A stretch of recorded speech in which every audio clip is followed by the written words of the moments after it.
There we go. All right.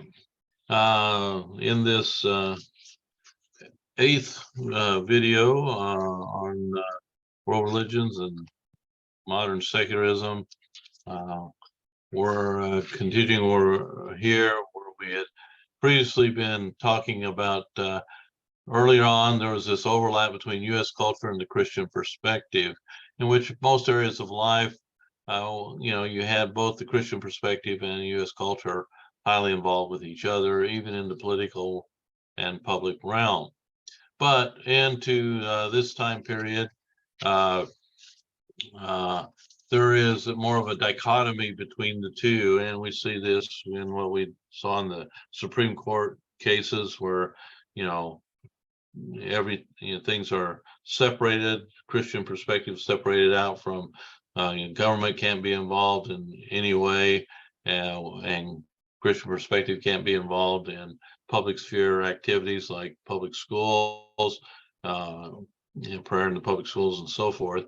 And so you get this more of a dichotomy, which is giving rise to this split from a Christian worldview versus a secular worldview. So political thought, political practice, education, and science are seen, as separate from a Christian perspective, and they don't want to see the influence of Christian perspective in these areas. Now, political thought, but you'll still see politicians using religious things to make their case. Some politicians will try to show how religious they are to get certain voters, and so it still gets mixed in to some degree. But you still see Christianity involved with the various societal issues out there. Christians are highly involved in helping with the poor and running organizations that help humanity. And so that overlaps quite a bit. Same with cultural practice. Christians are involved in our culture just as much as others. They may disagree with what practices are good or bad, but they're there. And of course, religious actions still continue in the world today and in our society. And the open worldview is still put forward, but we've seen more of these other areas being pushed, getting Christianity pushed out of being involved. So Hunter, he looks at three primary carriers of modernity, which I think I had a fourth one, but he puts forward first is the industrial capitalism, which is applied with its applied rationality and rational controls. I don't know why I read this a long time ago, but I don't think he ever gave a reason why he thought it was just industrial capitalism. Maybe he's just viewing it from the U.S. perspective, but it's not just industrial capitalism. Communism, even more so, has applied rationality and rational controls. So, but I think he's right. There is it can be a carrier of modernity. And second carrier of modernity is the modern state as the primary purveyor of a rationalistic, bureaucratic form of social organization, with its compartmentalization rather than an integration of knowledge. And so we're specializing more and more, and our modern state breaks things down into very discrete compartments instead of an integrated knowledge of things, which open worldview integrates knowledge of rational, but also of the fact that there is a spiritual dimension. Third, he would say, is the knowledge sector with its institutions of cultural formation and reality definition, comprises that third carrier of modernity. And this is prominent within universities, mass media, and the arts.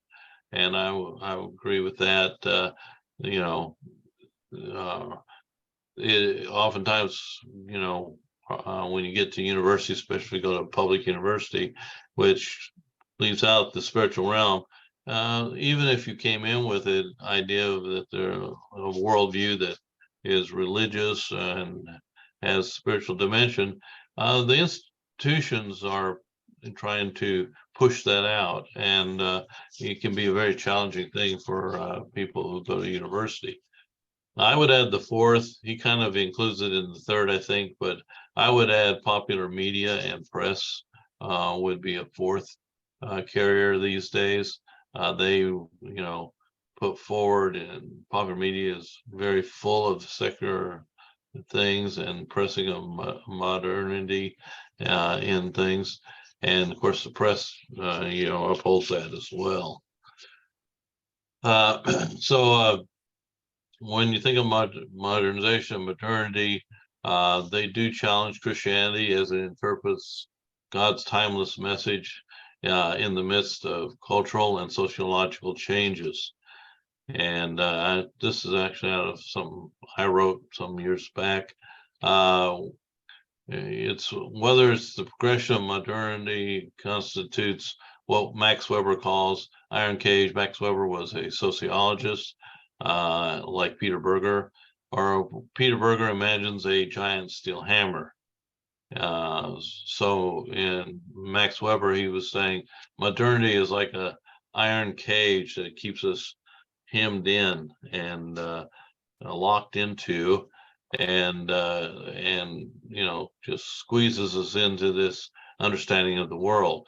Peter Berger says it's like a gigantic steel hammer that just pounds on us all the time. Conform to modernity.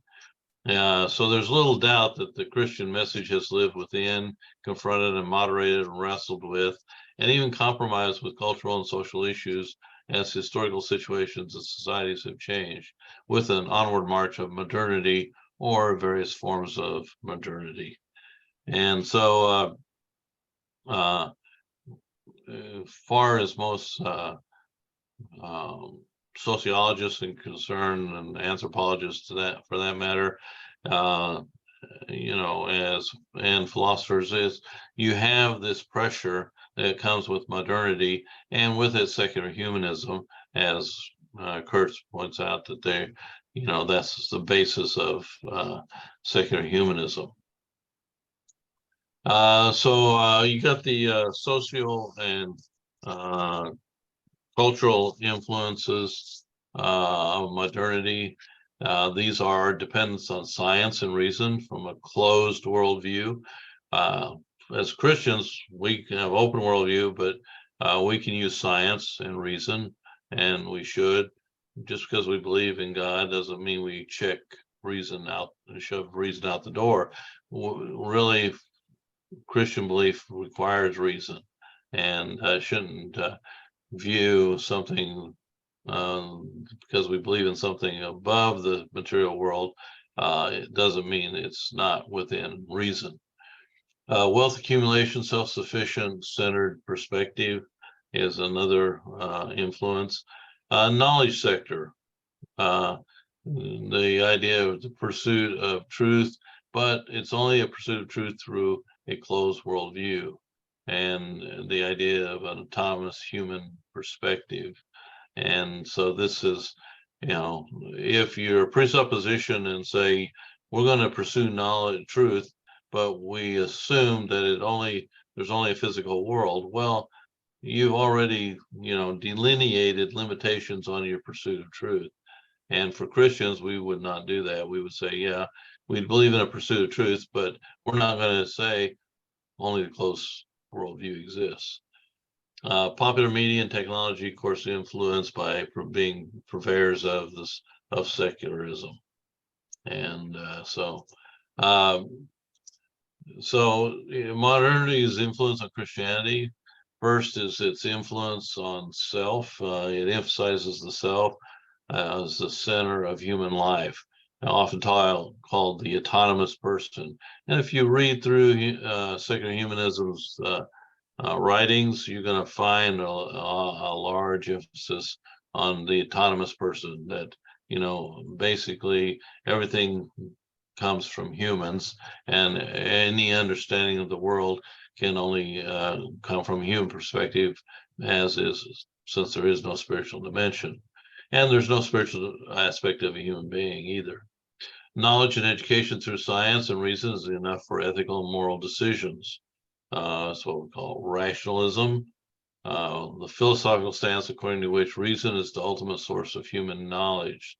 So you can't have any kind of knowledge outside of what can be produced by humans. And so that really discards the idea that you have a God who communicates his will and who he is to us. And so we're, only education through science and reason will make them give us what we need for moral decisions.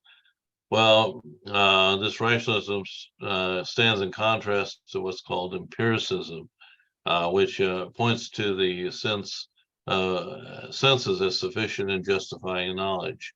And so, empiricism says it's something you have to, you have to be able to see it, or use your five senses for finding any kind of knowledge. But your senses can be tricked, so you can't always say what you view, and you're viewing it accurately. And we did something earlier on in the class where we looked at perspective and talked about that some then. So this view doesn't give room for revelation, God revealing his will to us. On some other influences on Christianity, material well-being given priority as opposed to spiritual. This focus on materialism, and yes, you got with this tendency to consider the material possessions and physical comfort as more important than spiritual values. And I think you can, see this just from your own experience, probably in the world. This is materialism is used in that sense. It's also a doctrine or teaching that nothing exists except matter and movement and modifications. But if matter is all that exists, the most important thing is to be comfortable in this life and get the things you need. A friend of mine told the story of where he met a guy. He was doing, I think it was a gospel meeting or something, and this fellow was there and invited him to his home. And he said he walked into this huge mansion the guy had. Just an absolutely huge mansion, and he was amazed. And he asked the guy, well, how much did this cost you? And my friend, of course, didn't seem very diplomatic to me, but he was surprised at the answer, because the guy says, well, he says, it cost me my marriage. And my friend goes, oh, wow. And he says, then it cost me my family. And then he says, and then it cost me my faith. And my friend told him, he says, man, you paid way too much. But the guy realized now in his life, he had since realized that he had put emphasis on the material side of things. He made a boatload of money, all right, but he missed the more valuable things of life, and actually, lost the more valuable things of life. And he finally came to that realization.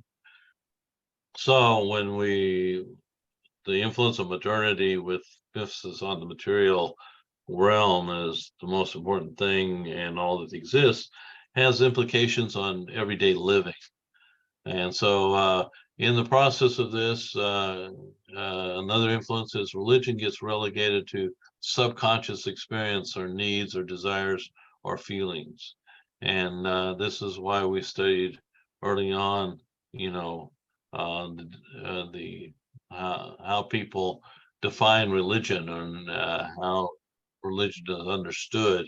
And we saw how people say, well, religion just isn't really real because there's no supernatural, so it's just a need for a father figure or subconscious need of some sort. And we saw all of those, the psychological perspective and the evolutionary perspective of how religion came to be, because everybody knows there's world's notoriously religious, so you got to explain how can that be without the idea that there's a spiritual dimension, that we looked at ways of people have done that. And so it gets relegated to some subconscious experience or need or desires or feelings. This gives rise to naturalism, which is the philosophical belief that everything arises from natural properties and causes, and supernatural or spiritual explanations are excluded or discounted at the very least. And that's that goes along with materialism as well. All right, so Peter Berger, who we've noted before, notes that modernization consists of transformation of the world brought about by technological innovations of the last few centuries, first in Europe, then with increasing rapidity all over the world. The transformation especially centers itself within political, social, and economic patterns and structures that substantially influence beliefs, values, and cultures. And I don't think anybody really disagrees with this perspective that, yeah, modernization is impacting us. It doesn't have to do it to the point of, getting rid of any kind of idea of the spiritual dimension, but that has been part of the influence, particularly those who have bought into the ideology of naturalism, materialism, and don't believe there's a spiritual dimension to the world or to humans. So humanism, it sees its modern abilities of humans as able to provide answers to all of humanity's needs. And we see this in the second Secular Humanist Manifesto as well. So we see influences on biblical criticism. Liberal scholarship denies inspiration, the idea that this is inspired word of God. It influences people to think only science can give the answers, that there is no answers outside of something proved by science. Religion gets redefined, and like we mentioned a minute ago, the subjective or psychological approach or evolutionary approach that we studied earlier. And then secularism occurs, and religion is seen as a personal matter. You can be religious if you want, but you keep it to yourself. It's not to be, say, public thing. And religion gets pushed to the fringes of academic pursuits. And so we see, that this isn't religious and spiritual dimensions are not something that's brought into to discussions and into consideration in higher academic thinking and works. So religion basically seen as not important to people, because after all, if we're just material and rational beings, then there is, why have religion? And so the spiritual aspects of humanity are downplayed or ignored totally. So humanism sees modern abilities of humans as able to provide answers to all of humanity's needs. And this is again mentioned in the Humanist Manifesto 2. So that brings us to the Humanist Manifesto 2 here. And here we're see what some of the things it says. It's good to read it. I give you a link to it down here. This one, this is the key one to read. There is a Humanist Manifesto 3, which says keeps most of this, but adds a few things. But if you read this one, you pretty much read the core of humanist manifestos and how it pushes the secular humanist agenda.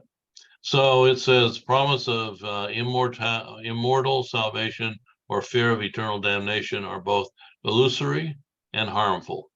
They distract humans from present concerns, from self-actualization, and from rectifying social injustices.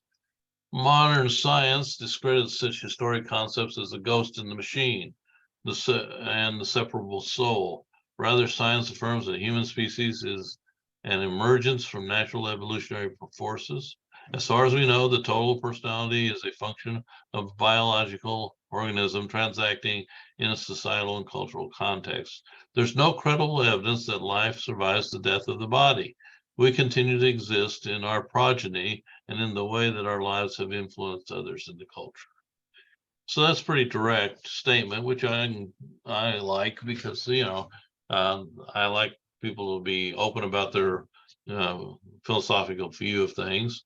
But they would say any kind of promise of immortal salvation or eternal damnation is an illusion, and they think it's very harmful for to have that perspective because and they feel like it distracts from the real human concerns. And they note self-actualization, which is a what's it, Abraham, what was his name? I've forgotten right now, but his view, he gives this self-actualization process and pyramid and in psychology, and uh, and so they think of that as something you can do on your own. You don't need something outside yourself like God.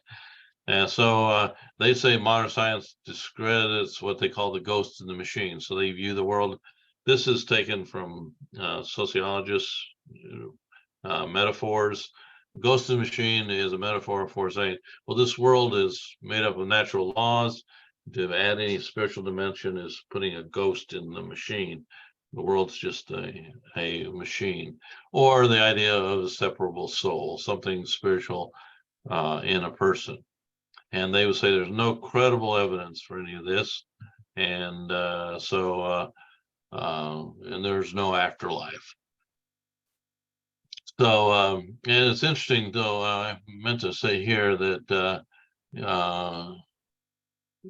here they mention rectifying social injustices.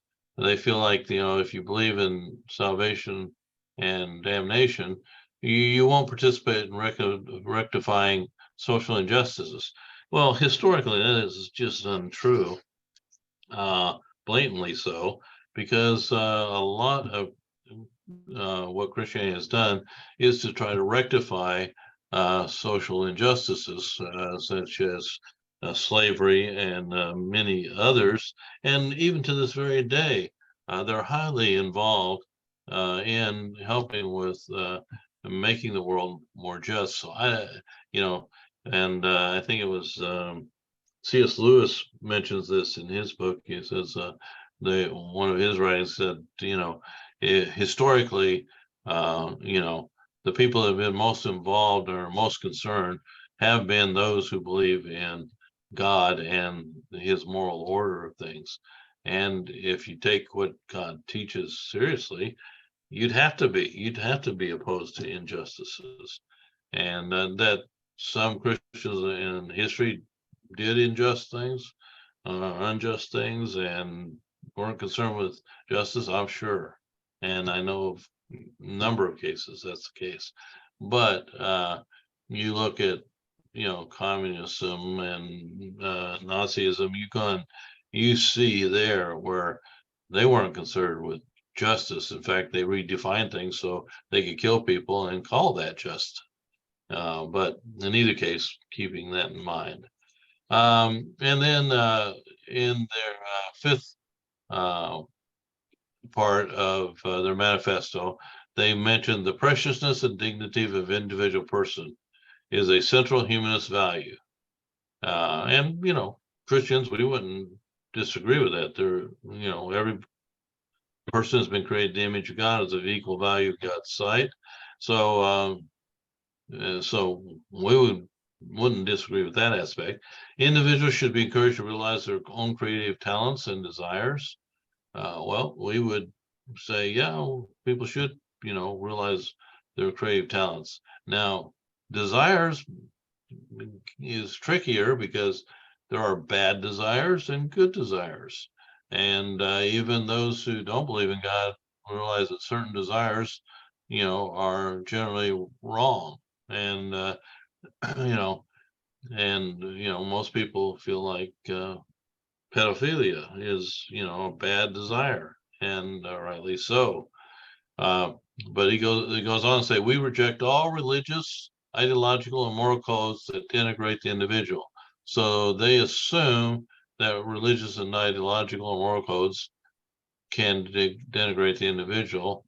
And there are religions that do that. There are ideologies that do it. But you know, uh, for Christians, we would say, Christianity does uh, not denigrate the individual. In fact, it uplifts the individual all along. And but they'll go on and say it suppresses freedom, dulls the intellect, and dehumanizes personality. And you'll see this in their writings a lot, that to have Christian beliefs is to be ignorant and not be intelligent because you believe in a spiritual dimension. And so that's a common theme. Uh, they go on to say, we believe in the maximum individual autonomy. There's that autonomy of the individual again, consonant with social responsibility. So notice they say they have to have social responsibility, but who decides what that social responsibility is? But if you don't have a moral code, overarching moral code. And then in the sixth part, this is the area they deal with sexuality. In the area of sexuality, we believe that intolerant attitudes, often cultivated by Orthodox religions and puritanical cultures, unduly repress sexual conduct. The right to birth control, abortion, the divorce should be recognized. Short of harming others or compelling them to do likewise, individuals should be permitted to express their sexual proclivities and pursue their lifestyles as they desire. And so here they look at the freedom of the individual to, you know, uh, to pursue whatever kind of sexual proclivities they have, and don't want any regulation that comes from Orthodox religions, as they call it, or puritanical cultures that would repress sexual conduct. Now, every culture that I know of had limitations on sexual conduct, and and that hasn't changed. And but there's this idea of a total freedom to express yourself sexually however you want, and that's part of what they're pushing for. When this one was written in 1973, I was at the University in California. You know, Roe v. Wade was uh, the case that was being decided at that time, and of course, that gave the right for abortion, and so they're pushing for this in this document, and they're also pushing for divorce, that it will happen around not too long after that. I think states will have no fault divorces. Before that, it was harder to get divorces. You had to have a good reason to get a divorce. But again, if you want to practice your sexuality, whatever you want, so it doesn't mean it has to be practiced in marriage. That's going to raise some real issues in marriages. So they just say, you can't compel other people or harm others, but otherwise pursue all you want. And so you have a secular humanist declaration in 1982 I give you the link there to it. They point out, he gave a list here, and they go through and talk about these: free inquiry, which as a Christian I wouldn't disagree. We should have free inquiry. We just don't separate out the spiritual. Separation of church and state. Well, that's not in the Constitution, so we have to say, well, what's happening here? And we see a little bit of this reversal in the last year with some court cases from Supreme Court that are reversing some of the earlier court cases. Like, guy couldn't practice saying his prayer after a ball game at a school. And the Supreme Court said, no, he's got his freedom of speech and freedom of religion. He can do that if he wants to. And that's kind of a reversal of some earlier rulings. Freedom, critical intelligence.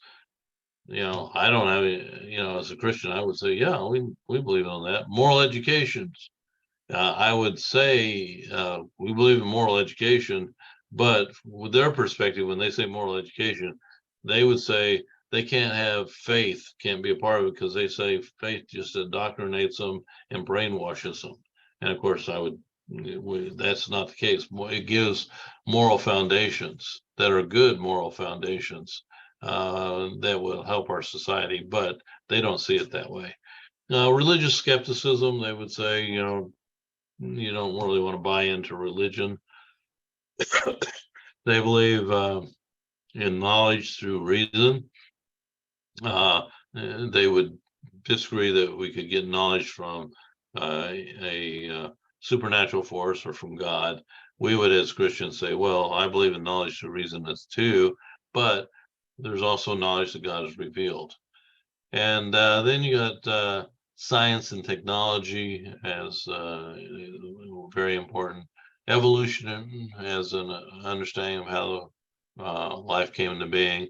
And then education. They're very strong in education, just like Christians have always been strong in education. But as Christians, we say you need to integrate both the physical and the spiritual dimensions of a human being. That would include sociological, psychological dimensions of a human being, and on like that. But that comes from the Secular Humanist Declaration. You got the Secular Coalition, founded in 2002. So here we are in the 21st century. It says they represent 19 secular humanist groups that are members of this organization. And they say our mission is to increase the visibility of and respect of non-theistic viewpoints in the United States, and strengthen the secular character of our government. And so if you read these organizations, you'll see their agenda. I mean, they're not doing this haphazardly. They have a very organized way they're going about fulfilling their agenda, which is to secularize our government and our society. And I just list a few of those that are of the 19 organizations there. All right, so you got Humanist Manifesto 2 in 2003, and for the most part, it's the same as 2. It will emphasize more of the idea of self-existence of nature, but again, it'll press the point there's a denial of the supernatural, and that at death, that's the end of everything. There's no afterlife. Yeah, but they will do a little more in the area of talking about, well, where did the idea of religion come from? And they will say it comes from our interaction with the natural environment. We have dreams, so maybe we think there's something supernatural above us, or maybe a psychological need. So they will add that dimension to their Secular Manifesto, Humanist Manifesto 3, the subjective, psychological, and evolutionary perspectives of the origin of religions, and that we studied earlier. All right, well, that is where we're going to have. There is this fellow here, Christianity versus Secular Humanism. He does a good little video on, he will take the perspective that secular humanism is a religion, which we're disagreeing with, but he does point out, what secular humanism is about, and so it's useful in that regard. All right, well, that was where I was going to cut this one off, so let me stop this.